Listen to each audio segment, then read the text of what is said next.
Hello, my random viewers, and welcome to Randomly Offensive. Today, we will finally be concluding the story of King II. Now, I am amazed that I have more videos as of today of King than I do of Heihachi, and that's shocking to me since Heihachi is a main character.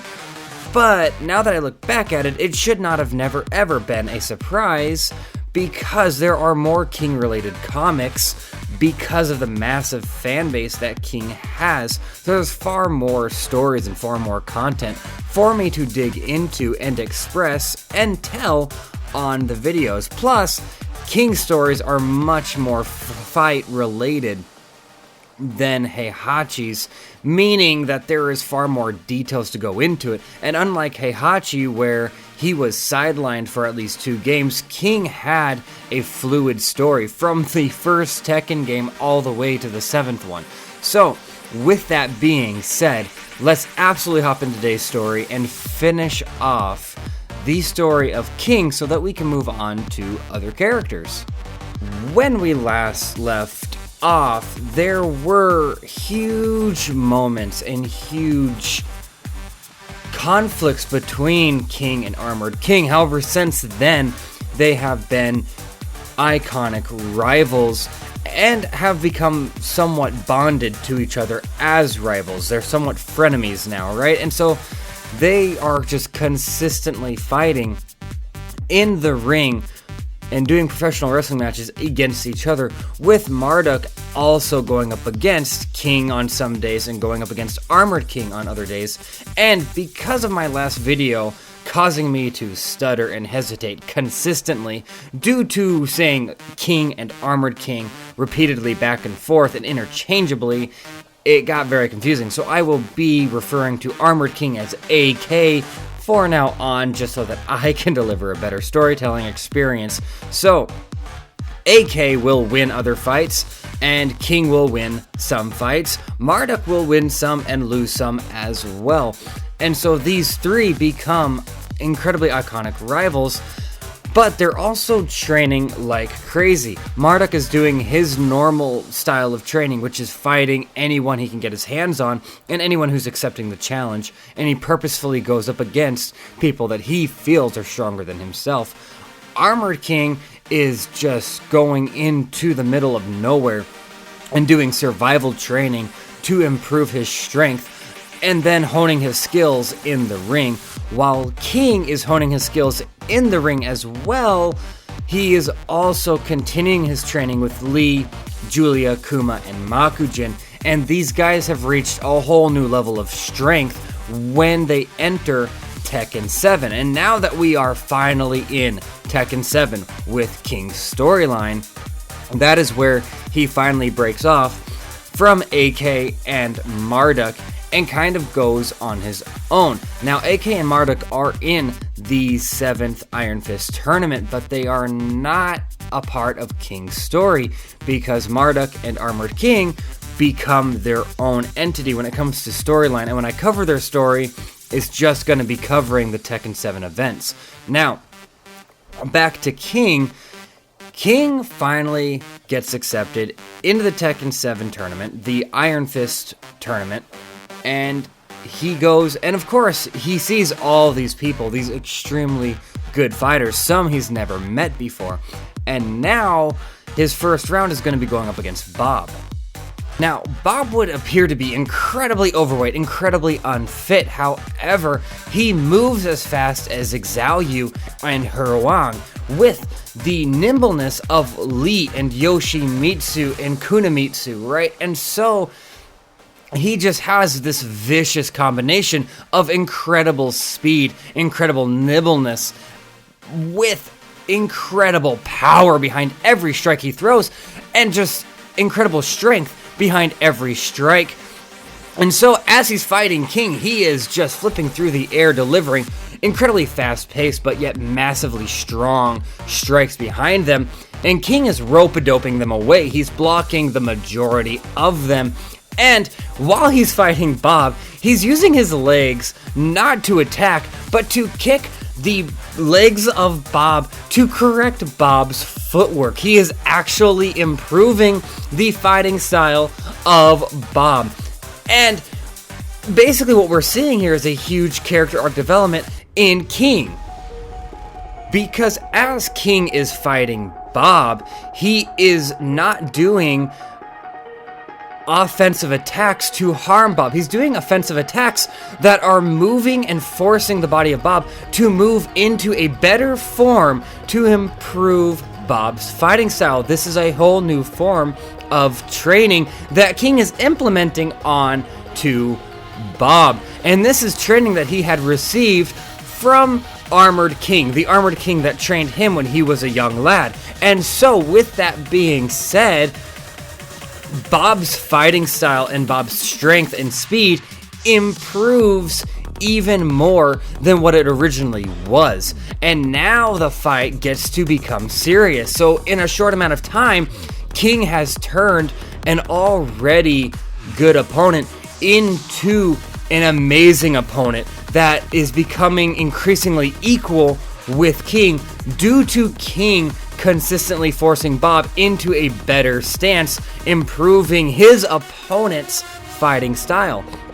And as Bob is fighting King, King is now at a point where he does not have to correct the stance or fighting style of Bob, because Bob doesn't realize what's going on. All Bob thinks that he's getting better on his own in the fight, learning from King. And so King now gets to start dancing with his footwork, moving his legs, and starts dancing around Bob. Even though he's much, much slower than Bob, Bob is missing every drop kick, every spinning kick, every airborne punch, everything. And so King is noticing that Bob is using the air and gravity far too much for his fighting style, and they are not accurate with a moving opponent. And so King starts forcing Bob down to the ground and planting Bob's feet onto the ground, forcing him to actually fight onto the ground, utilizing his nobility while being stern into the ground like a tree, forcing Bob again to increase his effectiveness as an opponent. And so Bob starts using his elbows, spear elbows, similar to what King is using, and now King is having to revert to King the First's abilities and King the First's fighting style of going from strikes to grapples, from grapples to strikes, combining his martial arts with his pro wrestling abilities. Once King has decided that Bob has gotten as good as he's gonna get in the fight, King feels like this opponent is not the level of opponent that he is needing, and decides to sweep kick Bob onto the ground and then delivers a straight down punch into the skull of Bob, knocking him out for the round, giving the win to King. Now King gets to move on to the second round, which is against Steve, and I love this so much. This is not in the game, nor is it in the animes, because the animes ceased to exist after Tekken 2 events. However, the comic books really do kick into this, and I will actually be referring to a fan-made comic because of how awesome this is, and it correlates with the fight with Bob just so well, and it transfers it over to Steve. So as the round begins, Steve gets in a boxing stance, and King puts a finger up, signifying 1 moment, give me a second, and walks over and stands side by side with Steve, facing the same direction, and puts his feet very similar to Steve, and then puts his arms up very similar to Steve, and looks over like this. And Steve looks at him very confused with a smirk on his face. No, you wanna move your arms just a little bit more. Bring your right arm back a tad. And so King is now like trying to figure out Steve's boxing stance. And so Steve is now like coaching King on how to fight like a boxer. And once this is said and done, King goes back to his side of the ring and gets into that boxing stance, and King throws everything that he already knew away and takes on Steve like a boxer. And now we have this perfect fan service boxing match between King and Steve Fox. And Steve Fox and King are rope-a-doping, jabbing, right-hooking, left-hooking, uppercutting, and boxing each other. And even though Steve knows way more of what he's doing when it comes to boxing, King is standing his ground and giving Steve a really good fight. And King is holding his own very well. And even though Steve Fox is a much faster-paced moving fighter than King, King's blows are incredibly outmatching the strength of Steve Fox. And so, as the fight goes on and as they're going back and forth and dancing around each other, rope-a-doping, bobbing and weaving, dodging each other's attacks, King is having just a fun time, and Steve is having a fun time as well, because this is not the same King. And as they are fighting each other, I am going to explain the character arc development that we are seeing in King. You see, when King first debuted as King the First, he was a tragic, broken man. And when we got King the Second that debuted in Tekken 3, the King that we are covering today, he was too a broken young man who had his sights on vengeance and vengeance only. And that continued into Tekken 4, but instead of going up against a higher entity, he was going up against just another man who made a mistake. And when he was about to kill that man, he realized the path he was going down. And even after he changed his ways, the second fight with Marduk, was still a very gruesome fight on King's end. King was actually pulling up more trick shots than Marduk was. I mean, he reached up and twisted the testicles of Marduk. But now we have gotten a more of a mentor version of King, because he's much, much older now. And he is just a mentor, and he's a sportsman. He's been spending the majority of his life in the ring as a professional wrestler, and it's become more of a game for him. So he is just enjoying life at this point. He is finally content with where he's at. And so he's having fun improving other fighters to create this rivalry bond, friendship style group of people. And that is what we're seeing with King versus Bob. And that's also what we're seeing now with King versus Steve, with him boxing Steve. And they're just having a good time, and it's fun to see. So as they are boxing each other, King finally starts getting outmatched by Steve and manages to break away from Steve and gets into his professional wrestling style. And then again, just goes full on grappling combined with striking maneuvers and attacks, and finally brings down Steve and knocks him out, winning the round. In the third round, King goes up against Hero Wang. Now, Hero Wang, if I'm saying it correctly, I never could figure out how to pronounce that damn name, but he's such a cool character. In the fight between King and Hero Wang, it plays out very, very similar to the fight with Steve and Bob. Hero Wang is throwing awesome, amazing, fast-paced, and strength-inhibited kicks directly to King. And these kicks have just a huge variety of locations that Hero Wang can strike. He is a master in Taekwondo, and he is a master at Judo, and he is just very, very good at what he does. King is bobbing and weaving and rope-a-doping these attacks, and he's even incorporating some of the boxing styles that he just learned from Steve to take on Hero Wang. Now, Hero Wang is able to block strikes using his legs instead of using his arms. He doesn't really rope-a-dope much in the game, at least not if you know how to play as him.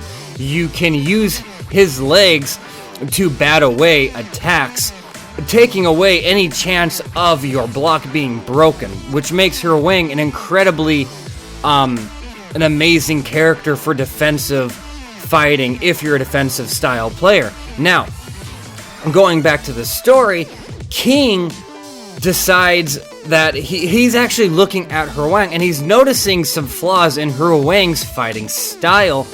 And Hwoarang sends a massive sidekick that King manages to sidestep, and it misses him, but he catches the leg of Hwoarang. Now, Hwoarang thinks that King is about to go in for an attack, but instead, King straightens the leg of Hwoarang and straightens it out and makes it a better kick, and then just ever so gently sweeps the other leg of Hwoarang, creating a better stance. And then he pats Hwoarang on the shoulder like, okay, that's how you kick. That's what I want you to do next time. And so Hwoarang does do that in that exact same form that King just put him in, and it delivers a massive kick that sends King flying into the corner of the ring. And King just starts laughing, and he goes in. And now Hwoarang is throwing much better kicks. However, King is still rope-a-doping and avoiding all of these kicks, and Hwoarang goes in for a grapple. However, when it comes to the professional wrestling legend of King, there is just no way that Hwoarang can grapple this guy. When it comes to that game, you've entered his house. You walk through the front door of his home, and so King is just getting out of these grapples easily, and then putting him in the exact same grapple that Hwoarang tried to do, but much, much better. And as soon as Hwoarang is about to either tap out or pass out, King lets go and allows Hwoarang to attempt another grapple. This goes on for quite some time, and then King just picks up Hwoarang and gives him a wink and throws him out of the ring hard enough to when he hits the ground, he is out for the count. Now, the last fight is not a fun fight, because the last fight is King versus Jack 7, and King remembers the stories of when King the First went up against Jack 2, or just Jack. I think it was just Jack at that point. So, he remembers being an orphan, sitting down and listening to the epic battle that King the First had to engage in when he fought Jack, and King is somewhat nostalgic, intimidated, but also just incredibly excited that he gets to relive this chapter in his old mentor's life. And so the final match between King the Second and Jack 7 begin, and Jack throws a massive punch that just shakes the ground, throwing King back, and King looks at Jack, astonished and amazed, and the memories of all the stories that King the First comes back, and this just makes him so happy that he starts to tear up. And because this is an incredible event, he gets to relive the stories of his father figure, of his predecessor. And so he dives in, and he wants this fight to happen, and so he dives back towards Jack, even though Jack just demonstrated amazing strength, and with every punch that Jack 7 throws at King, King blocks it, and the ground shakes, the ring just vibrates, and his muscles are just not handling this massive amount of punishment that Jack 7 is delivering to King. And when King has the chance, he does try to dodge it, though Jack 7 is highly evolved compared to the original Jack. He has such amazing combat-orientated software that he is able to predict a lot of King's dodging movements, so King is forced to just block and just absorb these massive blows, and he can feel his bones. King can feel his bones starting to fracture due to the pure strength and power from Jack 7. However, whenever King throws a punch, it does put dents into the torso of Jack, and he starts managing to just overwhelm Jack 7 by just pure willpower, forcing himself to go into the offensive, throwing strikes and punches and kicks to Jack 7. And even though it hurts like hell when he blocks a punch at this point, he uses his biceps to push the punch away and just counter-strike with a right hook, or a spearing elbow, or a spearing knee, or a roundhouse kick, a side kick, a flying kick, you name it. King is taking on this monstrous beast, Jack 7. And this is the last fight for King in the Tekken franchise up until they at least release the final game, the final installment, Tekken 8. And I hope they don't ruin this character, because this fight is one of the funnest fights to watch. And with that being said, I'm only going to do this a handful of times because I really do enjoy the narration. But I feel like because of how much time we spent with King and how long I've talked about him, I want to show the actual fight, not the gameplay, but I want to show the choreography and the actual cinematic experience of this final fight that we have of King taking on Jack 7. So without further ado, here it is.